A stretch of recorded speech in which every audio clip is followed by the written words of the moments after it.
Fantastic stuff. Now, our homegirl, Zoe Brown, was lucky enough to jet off to Los Angeles to meet the masterminds behind the film Mortal Engine. Exactly. So this morning we introduced to you Peter Jackson and also Philippa Boyens, who they are literally the masterminds behind this brand new sci-fi blockbuster. So if sci-fi is your genre, then this is the movie you need to watch.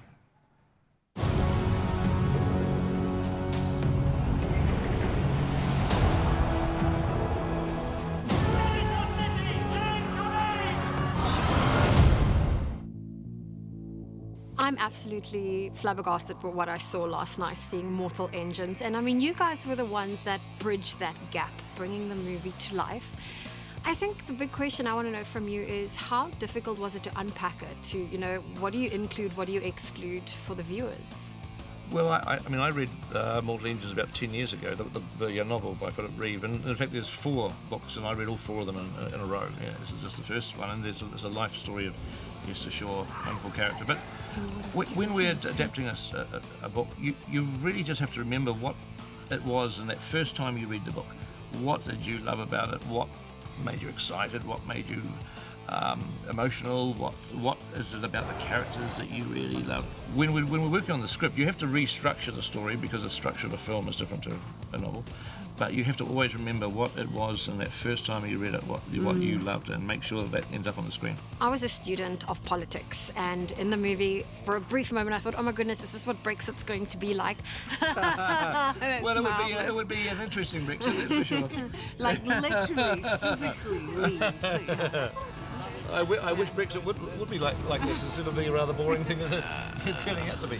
But I want to ask you, how much of the current world did you take into consideration when sculpting this world that's 1,000 years away? You can't really, because you have to realise there's a lag of about 3 years. So when you're writing a screenplay, you know, the film isn't going to be seen for 3 years. So you can't really look at the headlines and the, of what's happening in the world when you're writing a script, and because it'll be, old by the time the film comes out. But however, Philip Reeve, the author, wrote a story that has a very well thought out, layered society.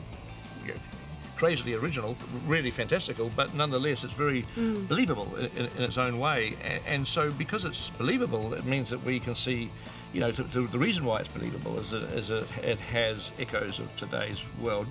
Not the headlines necessarily right now, but certainly, humanity and society and political systems, it has to have all that stuff to make this world feel like you can actually, feel that it's a real world. It has to be something you can relate to.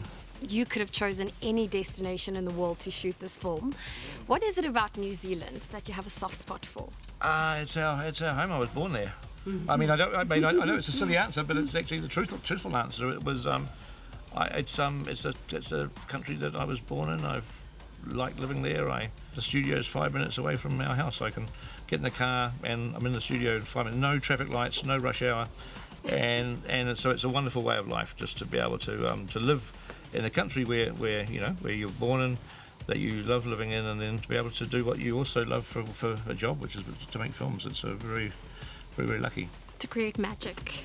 And Philippa, what do you hope the audience will take from Mortal Engines? Oh, I hope they take that it was a fantastic adventure, and I think that they fall in love with the characters as much as we did writing them, and they get to see the incredible performances on screen by, for example, Hera Hilma, young actress from Iceland who plays Esther Shaw.